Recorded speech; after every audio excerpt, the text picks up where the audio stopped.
lovely Saturday here in California. So today we're gonna just do a little bit of this, a little bit of that. First of all, I found these. Where's it? Look at them. Anyways, so I fell in love with these PAF as I've been coming back a couple times a week, and I've been trying to grow these under my light because Norman said I could. I haven't really dabbled in PAF very much, but I fell in love with the compactness because, you know, I'm growing everything in the bookshelf. So see the mottle leaf? I mean, imagine without flowers, it's almost like my violet. I know it's a taboo thing to say, but I love the foliage and it's compact for my size. So if a lot of you out there like minis, like Crystal loves minis, this would be a great PAF to have. But you can just watch it flower. It's amazing how you go from this stage to this stage. And I don't have the full size one, but anyway, it gets a little bit flatter. But again, and with PAF is I find it's easier to put in a saucer with a little, submerge a little water on it, because this is bark. I had to be careful because 99.9% of my phals at home are in moss, so I don't want to forget to water my PAF, because you know it's very hard to water the moss and the PAF at the same time. So in bark, I usually submerge a little tray and let it sit in water, so that'll help me to keep the PAF and whatever plant is in bark alive. So, and we're not going to talk about too much today, except maybe the symposium that we have coming up. And I'm sorry, I forgot to welcome all new members. My name is Jamie Fang, the youngest of the Fangs. And we have run Norman's Orchids, Orchids.com for the last over 25 years. So I'm kind of an orchid baby, sort of, you know, been in the industry.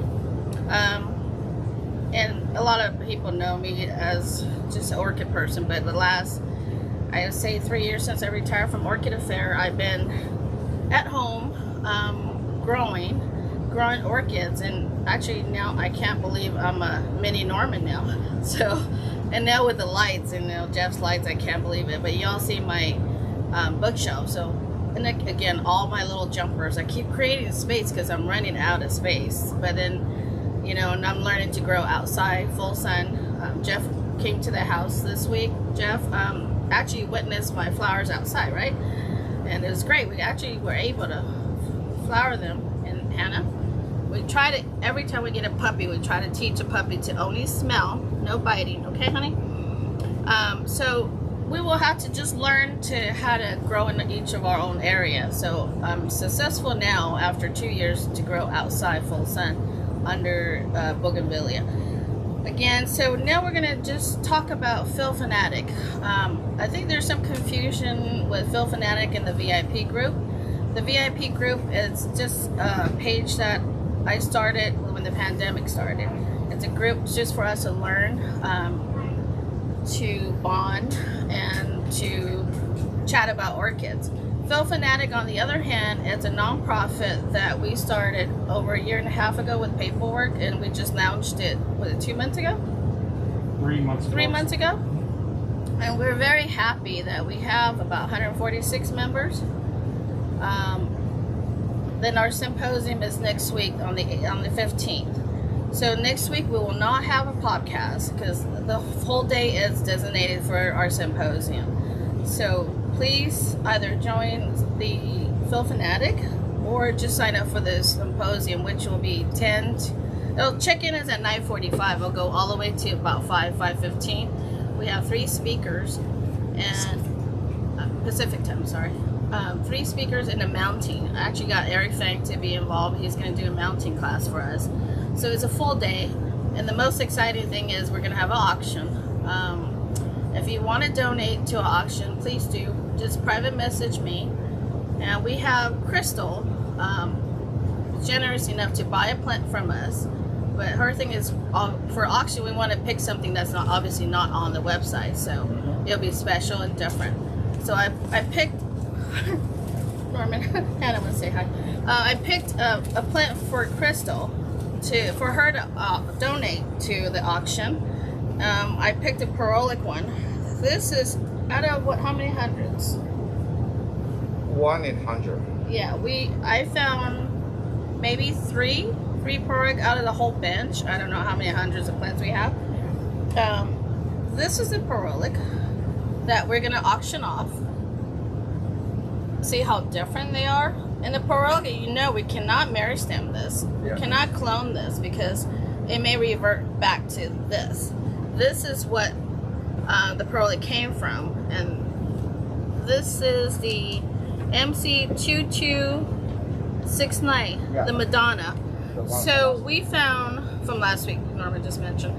So out of the batch of the Madonna here, MC2269, which is one of my favorite, we found 3 of these porrig, and so I picked this for Crystal to purchase to donate for the auction next week. Okay, so we're gonna have a lot of items donated. We have some stuff from Mr. Bill, in Chicago, right? Chicago, Bill's in Chicago. And then we have a guy, David, I think. It's got his cork for mounting, or we'll put all that on our teaser or whatever we call it. We'll get together and put everything on the auction for the people attending. You get to preview the auction plant, so you don't feel like you just want to just bid for everything. We would love for you to bid for everything. So for today's Saturday, so Monday, no, I think Norman's going to donate some plants as well. So maybe every day we'll post what he would like to donate. He is going to select from his NF number. NF number is his ceiling batch. So he'll select some really unusual From the research and development area. From the research development area in the back, which is not available. He's going to donate probably about 5 plants, right, Norm? 5 plants, because we only have an hour and a half for our auction, so we had to make sure we have enough time. It's very exciting, and on top of that, I donated my time to do a one-on-one VIP FaceTime section, so we could go to the back and check out Norman's special table where I picked most of my jumpers. You've seen my jumpers, the shape and color is amazing. So that'll be, I'm gonna auction myself off. If nobody want to purchase it, Roger, you're gonna have to bid. And I also, without asking Norman, I also put him on auction for a one-on-one. So you could bid on Norman. You could do a FaceTime with him and do your greenhouse. If you have plants you think has a problem, or you got plants that you really want to show off, you could do your talk with Norman, or get him to give you advice or secrets and how to handle your plants. So that's going to be part of the auction as well. Anything else? We have any questions? And then we do have a practice run, right? Is that a 3? We have a practice Zoom for the people that hasn't been on Zoom, to make sure that you're all set for next week. We'll start that at 3 o'clock. I think the attendees already have an email. If you don't have an email, just put it on Facebook, then I'll try to catch it to you. We'll email it to you before 3 o'clock starts. Okay? But it's really quite exciting, you know. I've been working on the scholarship already, contacted Cal Poly. We have today at the board meeting, after this we're going to talk about the scholarship. So I'm anxious to get the scholarship going. A deadline I think is November to get on their program for the first scholarship to go out in March to May, I think.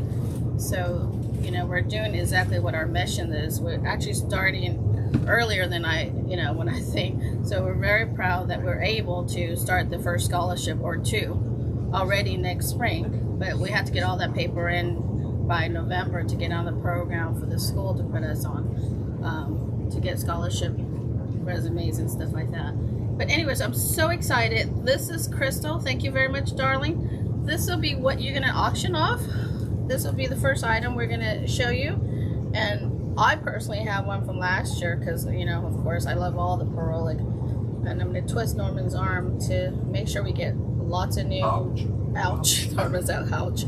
Lots of new goodies and gifts for the auction. So you don't want to miss it. Question. What? Crystal wants to know if they can get a group rate by buying all the Fang's time. Fang's time? What I think Eric you have too? to throw Eric in there as well. So it'd be like a combo deal? Yeah, Eric is a different kind of Eric. I have to ask for permission. No, I'm sure he will. But yeah, actually, if the price is right, we'll have 2 or 3 packages. It's all for school. We will donate our time for you guys, right? Crystal, how much are you going to start betting? I'm worth it, babe. Norman's laughing. But yeah, I hope my price is higher than yours. I don't know. Please bet on my price higher, because Norman's over here saying his price is higher. But I think I'm worth more because I'll give you more. I'm not sure. But anyways, I hope everybody is enjoying our podcast so far. It's been kind of an interesting journey for all of us. We're on our, 19th? This is our 19th. I'm sorry we're going to miss the 20th. But it's for a good cause. Come join us for the whole day. The schedules will be out. We'll post it out again. It starts at 9:45 for check-in. And the first speaker is at 10:15 for Rob Shepard. Great Rob is amazing. Then we'll go on to Norman. And then we'll have, actually, after Rob, we have lunch break. So you are going to have breaks in between, as we would need our breaks. And then we'll have an auction in before. The keynote speaker will be Brandon Tam. So it's a full day. Really excited. So if you have any question, go ahead and email us or PM me. It's okay. We're allowed it for the symposium. So I'm going to turn this over to Norman because my 15 minutes. Oh, I still got 4 minutes. But Norman's ready today. So we'll just turn this over to him. We have a full day, so don't forget to join us for the Zoom practice if you need to. But I think we might want to, for fun of it, just start a trial of auction today. We'll do a trial run on auction, so that'll be fun, right, guys? Oh, I forgot, and then Jeff is going to donate some lights too for the auction, correct, Jeff? Yes. Yes. Yeah, absolutely. Hey, Eric, Crystal would like to know if they could get a group discount if all the fangs going to be on the auction. And Eric's laughing, so I think he's agreeing to it. Yes. He didn't just walk away. He's laughing, so that's a good sign, guys. Eric is very talented as far as what is he talented on? He's a very artistic Everything. photograph. He's art. Yeah, photograph. He does all the photographs. He's a landscape architect. And actually, the misting system and everything. He could help you with the misting system, drip system. He's done that for the nursery. So 3 fangs is better than 1, guys. Well, we'll see you guys next week. Okay. I want to get all my violacea.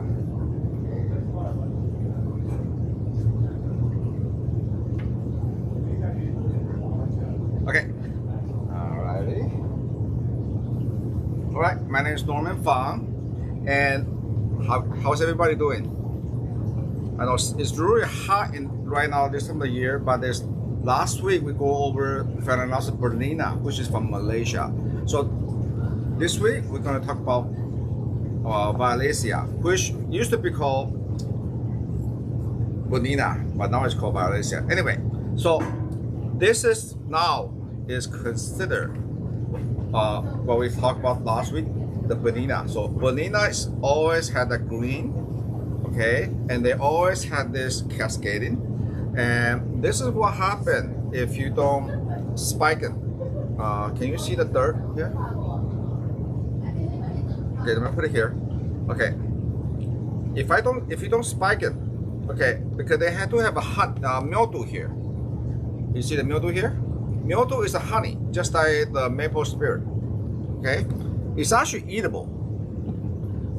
I can lift it up and taste is really sweet, but the mildew, if you don't clean them up and wash them off, it will attract to fungi, and the fungi, this is what it is. So it doesn't bother the orchid, but it's not ornamental. So all you have to do is just take it to the sink and wash them off, or just use Q-tip with some rubbing alcohol to do it.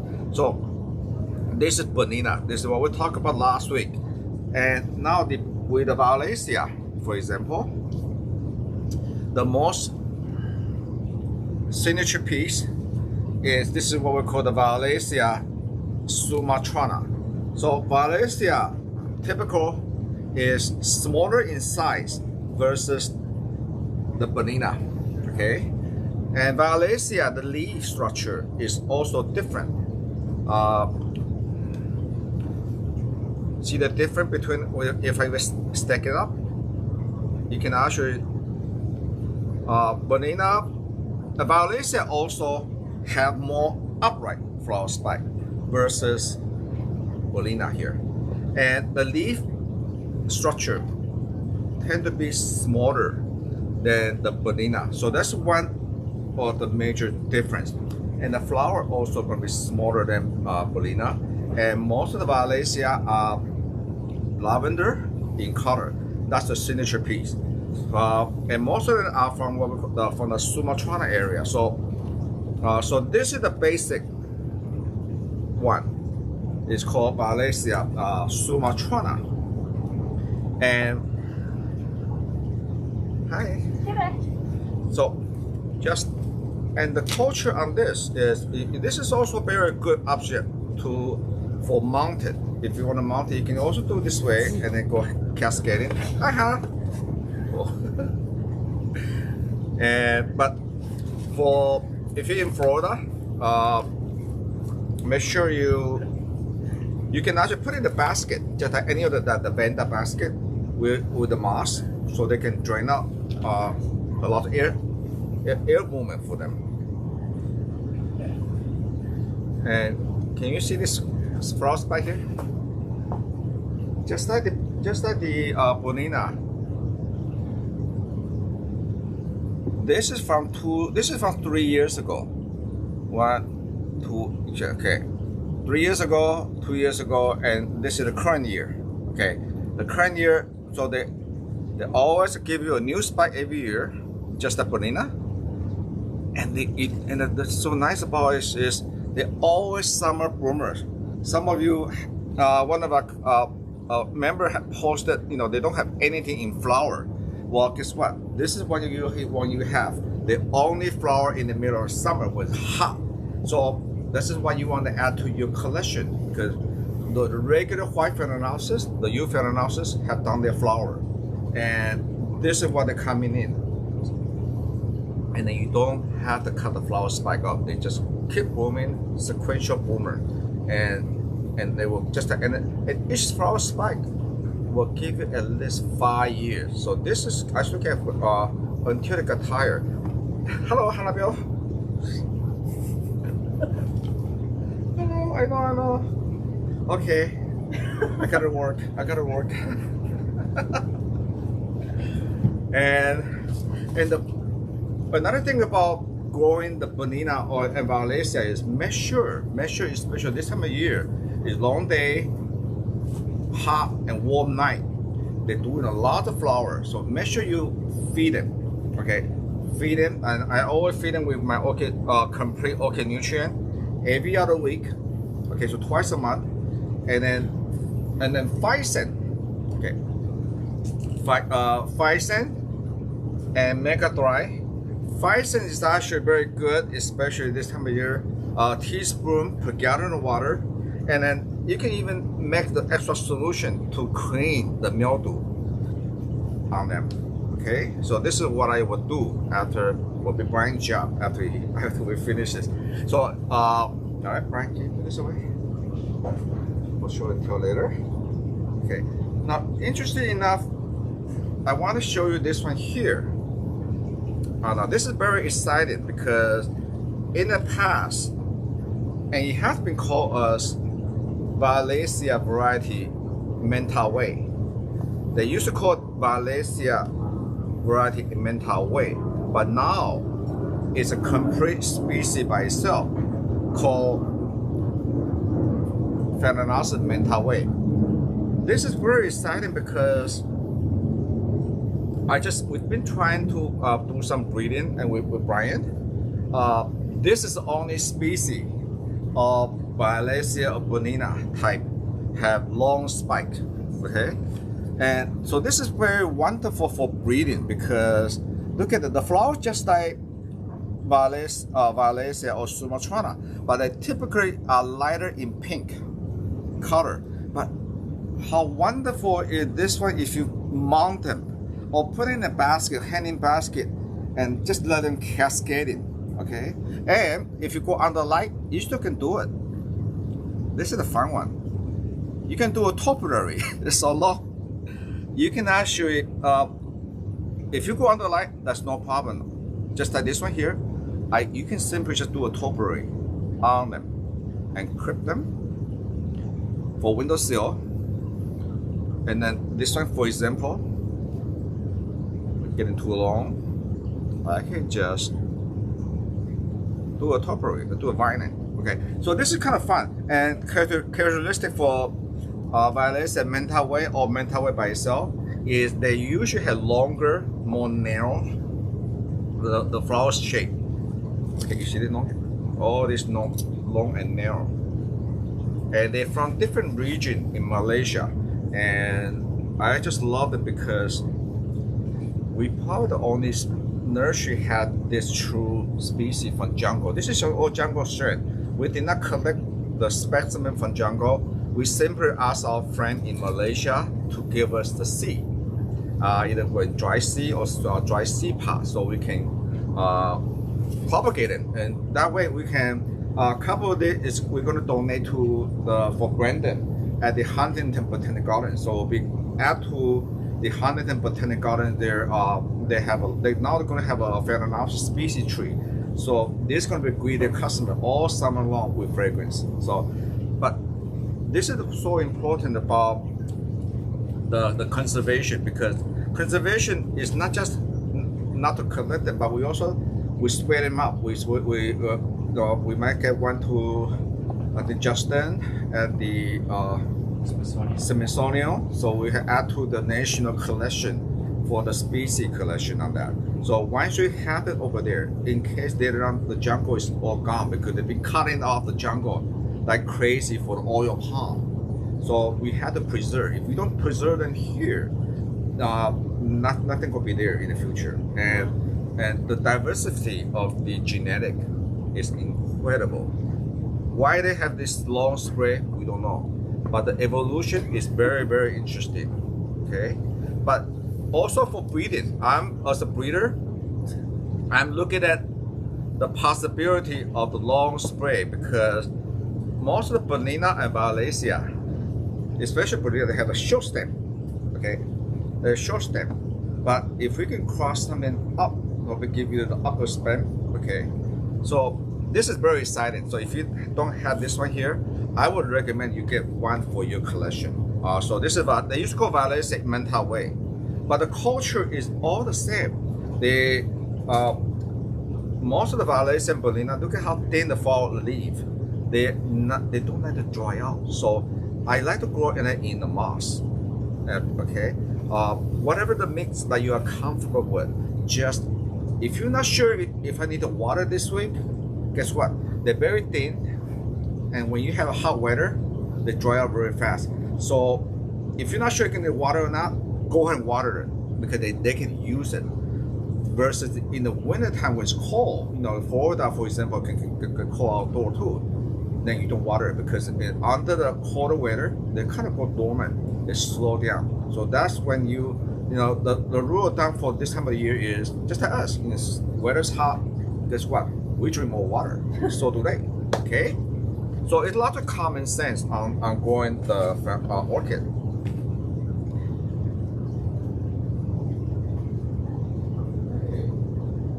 And another one that I've personally been working on. This is my strand of Violacea indigo, or indigo cerurea. You see here? This is the next generation. Is incredible. The flower form. Okay, this is more good for the collector. But we've been breeding with the indigo form for about 10 years. So we do a lot of the darkest one, keep breeding. So now you get a very nice full shape. For judges or collector, you probably appreciate this very nice full shape. And this is first bloom seeding, by the way, first bloom. And thanks to Mega Thrive and selective breeding, I got 2 spikes. Look at this. Okay, so when we do our breeding, the philosophy for here is not just about the flower shape. On the previous podcast, I also mentioned it. The growability gotta be free blooming, fast grower, and I'm very happy that this variety 525 have accomplished the goal for me, and that we can share with you. Okay, you notice that the violacea had the more upright versus Bonita more pendulum, follow the leaf. Okay, so that's one characteristic of violacea. Then they also had the violacea alba form now, and this is more inbreeding of the violacea alba, and I'm very pleased with this one here. They have 2 spikes.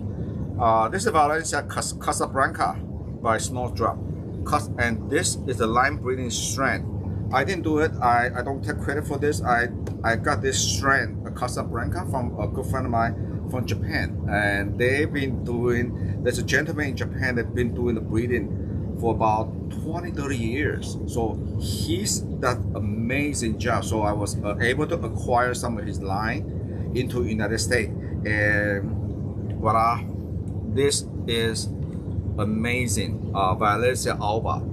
It always flower kind of greenish, and as the flower age or flower faded, they will turn more whitish. Okay, and one thing about this indigo form, okay, this is the indigo hybrid, for example, because right now it's really hot day and warm night. They might flower indigo blue. As a flower age, when you see this, that is normal. That kind of fade to bronzy color, and this is very true if you're wondering some of the indigo or blue violacea hybrid you got from me in the springtime. They are very yellow, they are very blue, but all of a sudden in the summertime they kind of fade to bronzy color or orange color. That's normal. That's because of temperature. You got warm day and warm night, and anthocyane will change. Okay, so for indigo, well, if you want to keep the really nice indigo color, that's what the advantage for underlight grower can have indoor, because they have better control on the temperature versus outdoor. Okay,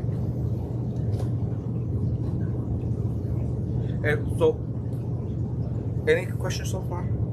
Breeding. So then you just follow the if you can figure Bonita, hot, warm, they just don't let cold, and don't let the water stay in the middle of the crown.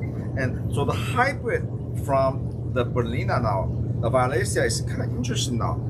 For example, this is Penang Violacea. Okay, I'm sorry. Okay, this is crossed with Jennifer. This is Samurai by Jennifer. Okay, so guess what? It had the tetrapolis in the background. This is Jennifer. Samurai. Samurai is Bonita by Violacea, and crossed with Jennifer Pomomo. And Jennifer Pomomo is Tetrapolis by Violacea. First bloom.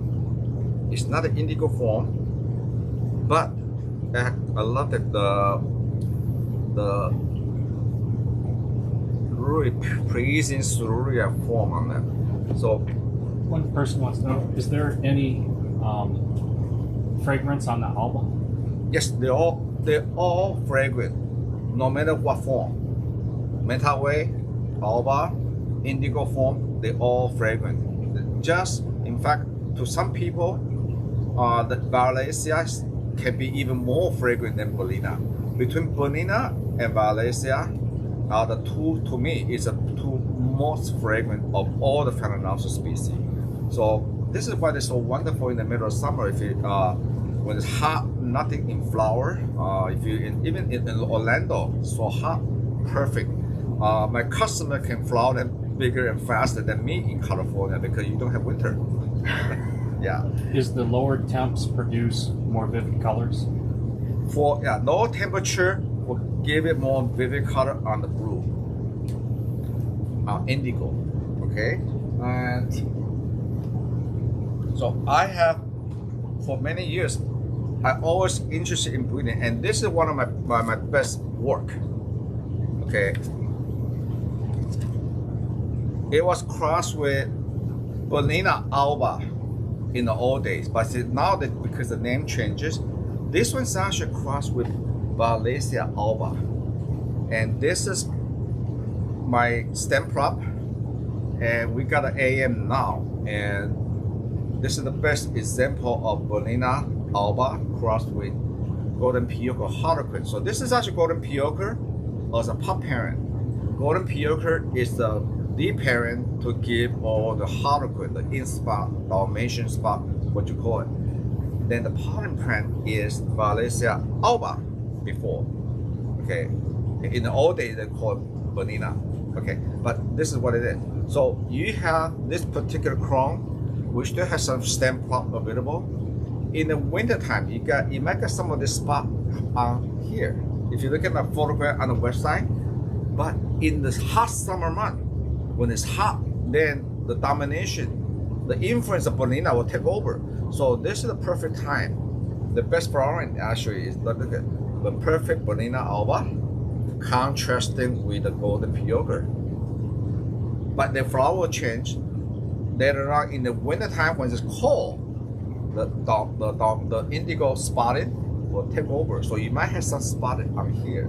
So Linda's this is very asking, interesting. is that one also fragrant? Yes, yeah, because it has the Bernina influence. And remember, golden piocher also is a novelty with Bernina, violacea, gigantea, and also armoriensis, another fragrant species. And what I like about this one here is we had to do it by stem prop only because, and then guess what?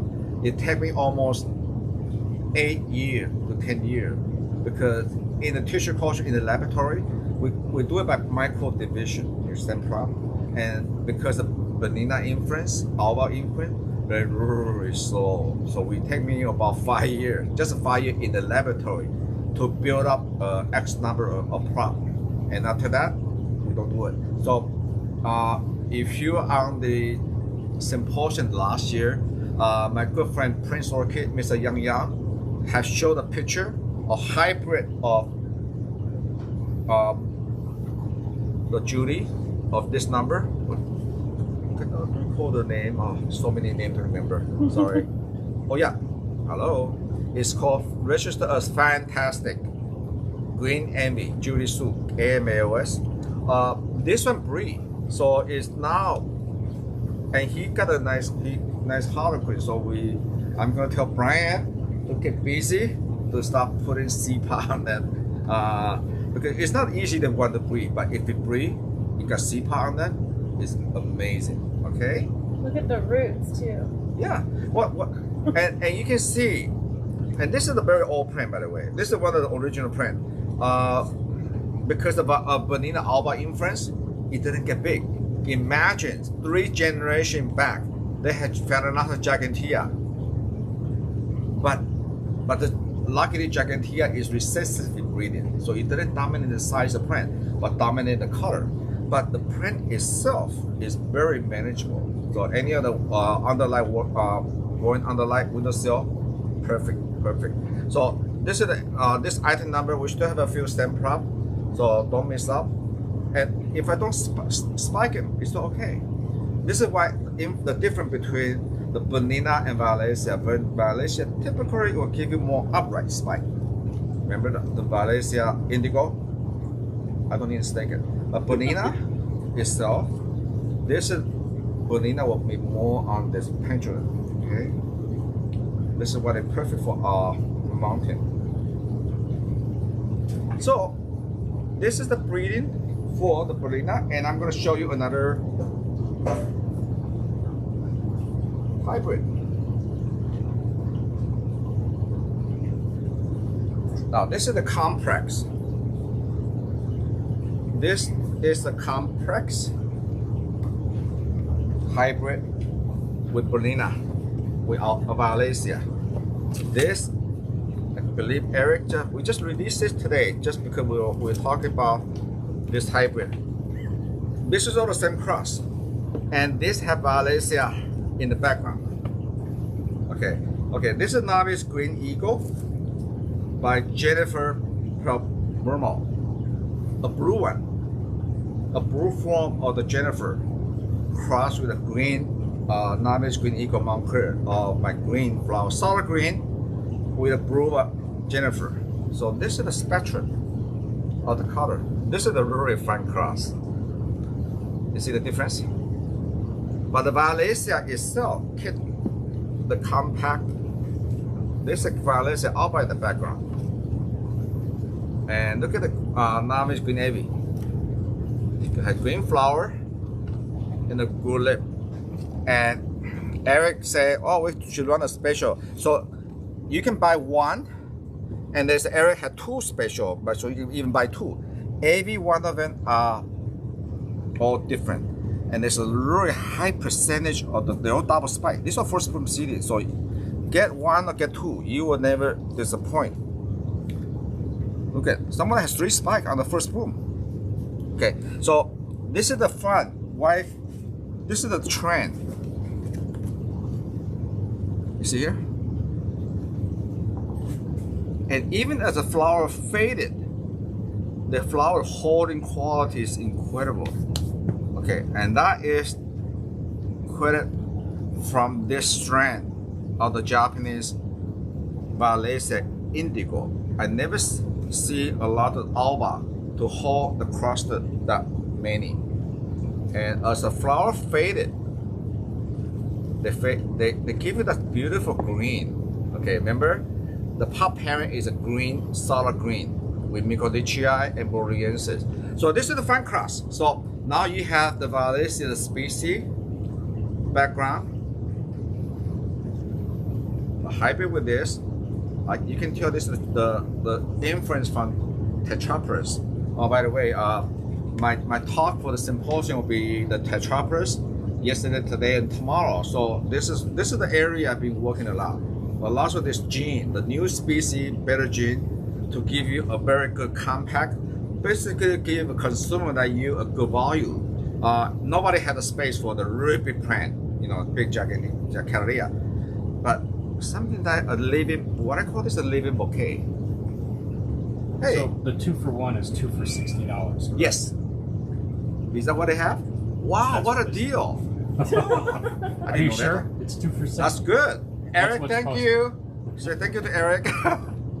Anyway, but that is for the podcast customers. So you guys are notified the special first while supply lasts. So the sales department, they might yank it up as soon as they might do it next time. But act fast. Anytime they have 2 for a price special, act, because that one time we do a 2 for 1 special, and I think that one's out already. The normal special. So you guys had the first pick, okay? So we will pour the biggest one, 2 spikes, 3 spikes going up, okay? Oh, I love this one. Wow, look at this. This is a Tetraprus influence. Now this particular one have that violacea alba influence, shorter. That this versus this will have the Tetraprus influence, total spike. You can always tell by the leaf shape, the violacea influence, and also the Tetraprus will give you longer spike. So when you order, it's okay because let me share a secret. This summer, because I'm not going anywhere, all the Phalaenopsis is pulled by me. So if you've got a bad one, you can bring it on Norman. So on the special shipping instruction, you can say, Norman, I want to have more Tetraprus influence, which means total spikes. Or you can say, I want more violacea influence, shorter spike. Just put it there. I will try my best, no guarantee, but when we have 100 of the one cross, it's easier for me to pick the one you like. Okay, or you can say I want to more on a green flower, on a blue flower. I will try my best. See, is that the correct ID number? Double check. 312, yeah. Yes, the picture on the website haven't been updated yet, so don't worry. When we make it a number, new number, we had to copy the old number, as long as the name is right. Because Eric is busy with retail. All the staff is at the podcast and myself, so he didn't have a time to update the picture yet, but the data for the name for the parentage is right. As long as it says Nanamis Green Eagle Montclair by Jennifer Palmermo, Blue Hawaii, you okay? Okay? Because what I gave Eric is the Papa and Mama's photograph. Okay. Are we doing okay so far? Am I boring everybody? Okay. Okay. Any more question on the violacea? Okay. So if you like something to build up for your collection to have a lot of fragrance, a lot of bloom in the middle of summer, okay, Cattleya cannot do that. Most of the Cattleya in the flower summer, there are only about a few species that bicolor or hybrid the flower in the summers. Most of the summer Cattleya is like yellow with red lip, but they don't last as long as the novelty Phalaenopsis. So always build on the species first. So always make sure your collection have a banana and a violacea, and then you build up from there to have a primary hybrid, for example. So or something complex hybrid like this, very fun because we don't feel most of the nursery now don't even offer seeding anymore. Everybody have the same boring miracle, and but every one of the seeding when you get home is yours, and you can give it your own cultivar because you have the most unique variety. This is why we give photo name. You know, you can give it name after your cat. Today is International Cat Day. You can give name after your cat. You can name it to your father and son. So this is the fun about the seeding. I know last time we have a combination. You got buy two of it. Every one is different, and one might resemble of the other one. But I have seen this cross have a lot of Sururia of blue coming through from the parent, because the Jennifer Palmermo had the violacea indigo. So some of them had that beautiful Sururia marking and the lip, okay? And the flowers last so long. Even after they faded, it's pretty. Look at how when the first one's open, it can be blue. After they faded, there's another shade. And they still hold on for a long time. And this is why I say a nice living bouquet. Hey, you don't need to have a wedding bouquet. Perfect. My Can you friend's give us a getting married number in on an hour. the large white one? Oh, okay. Several people are asking what number that one is again. Oh, it's my Norman Smith Montclair MC419. And this is the one that I say if you can buy a big plant. And this is a small plant. And what happened is I just disbudded. Just only one spike had one flower. So there's on the website there's a bigger side, premium side one. I showed last week, big side like this. One spike only have one flower, and I done it before. The generically Norman Smith is a 5.5 inch flower, 5.5. So when the plant this size only have one flower, guess what? It become 8.5 inch. It's a big, just like a Cattleya size. So you can do that. So if this is the classic white MC419.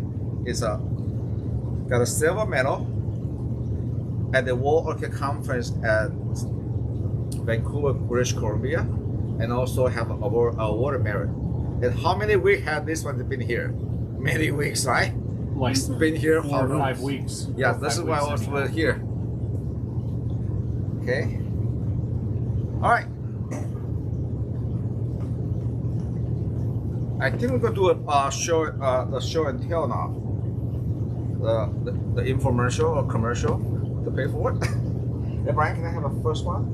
That's not already there. Okay. Well, I think we showed this last week, and the path it was in bud, so I want to show it to you.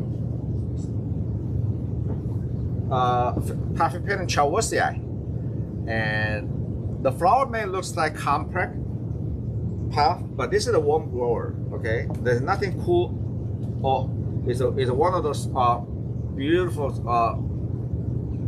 and they are spiking right now. It's kind of flowering in summer to fall. Chauversiae, and they have this is also, they make beautiful hybrid with Maori type. And look at how wonderful that color split. The yellow, the white anther cap on the in the center. Okay, so if you like Phalaenopsis, we try to for those new member, we did not have show and tell at the very beginning, and people always wondered what's good at the nursery right now. So, and I'm trying to show not just what I'm talking about today, but it's something for everybody. So there's a path. If you like, this is good for you. Okay, and this is a very good size plant. This is the size of plant you get, not just one fan. Look at how many fans. So the nice part is this is going to be free flower, and then you got 2 more growth coming, ready for the spring. So the size like this is going to give you a very good value. This is about a 4 years old seeding for you. So it's not a single fan seeding. Okay. All right. So we should show together. And this is a very rare Dianthum alba, a species native to Thailand and North Thailand. Compact, quite rare alba. Okay. And F1005. Oh, Dendrobium.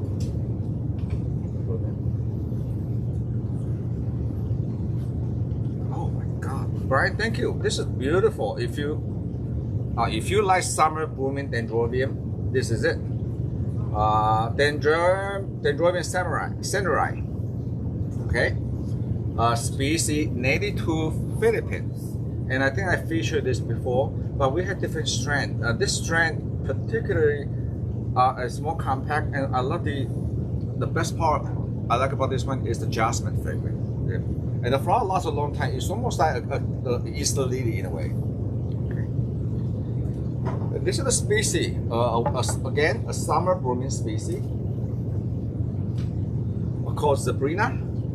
Very in the past they used to call the Maniana type, but it's now been classified by itself as a Phalaenopsis Sabrina. Again, heat tolerance, summer blooming, and you never cut off the flower spike because they just keep blooming. And also very good object for mounting too. Okay. Okay, this is the one we talked about earlier, Sumatrana. And we, as I said before, if we had a bigger size available, this is the size we have, what we call the jumbo or premium size. Get a bigger one because it's worth every penny, because look at the size of plant. This is about 5 years old. So this is the classic. This is the violacea Sumatrana. And again, Sumatrana, always total spike, smaller flower than Bonita, but the flower quality lasts a long time. And then the influence on the hybrid.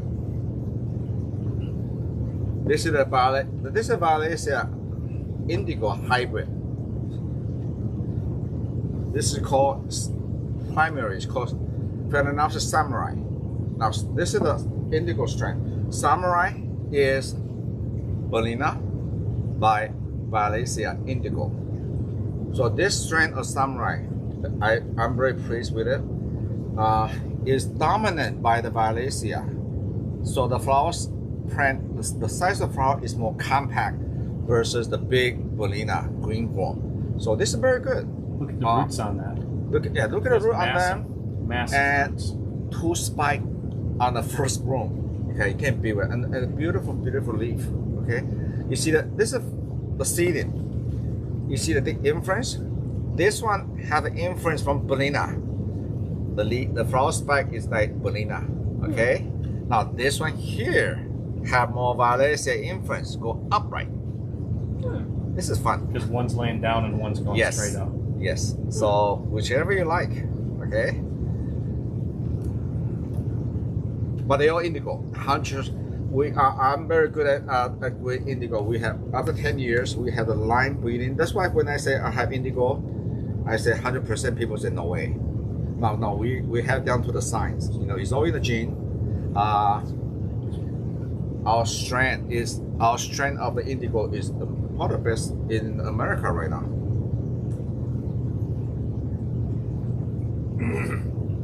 Then you have two of the indigo, violacea indigo influence. Okay, now for hybrid, this is indigo and Phalaenopsis coniferae, which is another Thai species. They call Valentina. Okay, some of you have this. If you have this, you know how wonderful they are. You don't need to spike it. They're very strong style. This and they're influenced by the coniferae, which is you cannot. They can take out to 100 degrees outside, no problem, because they're from Thailand. They really love the heat. But this is crossed with coniferae, the red form, with indigo, violacea indigo. So this is called Valentina. Okay, never come off the spike. And then this is the Jennifer palmamo. It's tetraploid, the blue tetraploid with violacea indigo. So both of these are available at the bigger size. I almost sold out of this size, so make sure you get the bigger size first, because I think for $20 extra, you look at all this spike here. Okay, some of you, how many of you have this one already? Anybody has this? Good. It's wonderful, and they keep blooming. Never come to spike. From all summer long, all the way to the fall. And $20 extra will save you 2 to 3 years of growing. Yeah, well, you know, it's up to you. You have a choice. But once we sold out the big one, you know, we had to wait 3 more years for the smaller one to grow up. But might be gone. Okay.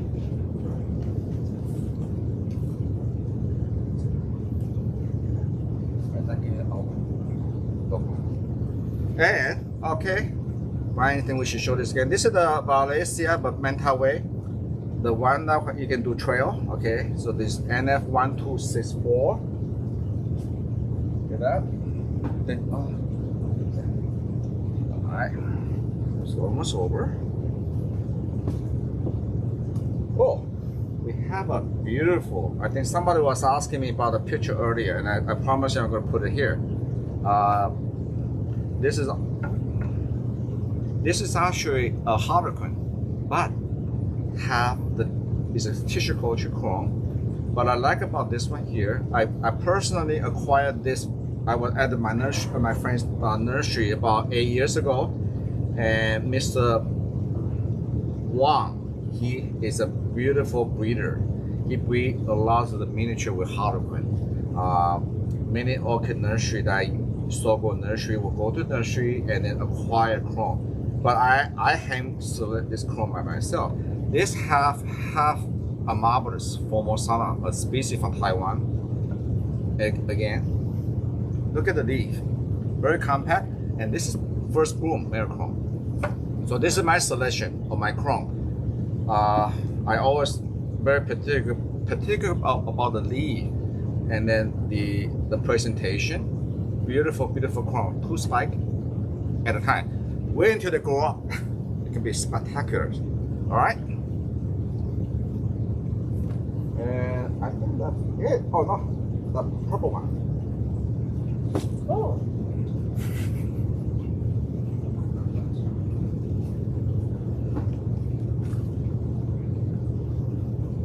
And this one here is, I'm just want to add this one is MC307. Okay, Pochurima by violacea indigo. So this is the influence. Violacea is fun. It can be polaric too. Oh, okay, sorry. Right here. Right, we still have a few of this. And again, summer bloomer. And I like the way the violacea. The Pochurima itself can be really tall. The violacea keep it down. The leaf is manageable and self-supporting stem. All right. Thank you for that. Will be for this week's segment, and I thank you very much for joining us this week. We will not have a podcast next week, so all of us will be. I myself will be a speaker at the Phal symposium, and the money, my nursery gonna donate. I'm gonna hand select 5 seeding from my back greenhouse, what I call R&D greenhouse. Not available on the website yet, because what happened is I usually make sure I do some research, make sure I have a good genes pool, the good crosses before I offer them. There are some crosses I don't even offer to you guys because I don't think this up to my standard. Okay, so then I just maybe compost them. No, we gave it to a customer or for college student come in, they just want to practice. And maybe later on I will give you a special, maybe a package of 5, my selection, but something that you can for beginner, because sometimes novelty can be expensive because it takes twice as long to grow the novelty Phalaenopsis than the big white. So maybe I will later on, as we have a lot of more seeding available, we do a baker's dozen or half a baker's dozen that for beginner to trial. So if you kill them, you will get the bad. Okay, and so join the symposium if you like, and I would really like to offer at least 2 scholarships, and I'm going to contact my University of Hawaii. University of Hawaii gonna have they also have an orchid program. I took my orchidology over there, by the way, but I think we need to invest on our future, because I have a degree in ornamental horticulture, but they did not teach us anything about orchid. Seriously, because in horticulture, it has so broad. It could be fruit tree, a lot of stuff, but there are some students interested in orchid, but there's no scholarship available to them. So if we had to do something, we had to invest on our future, and this is why I'm believe so strongly. And then my company, Jamie, Jeff, everybody invest our time and volunteer for this project. All right, thank you very much, and I'll see you later.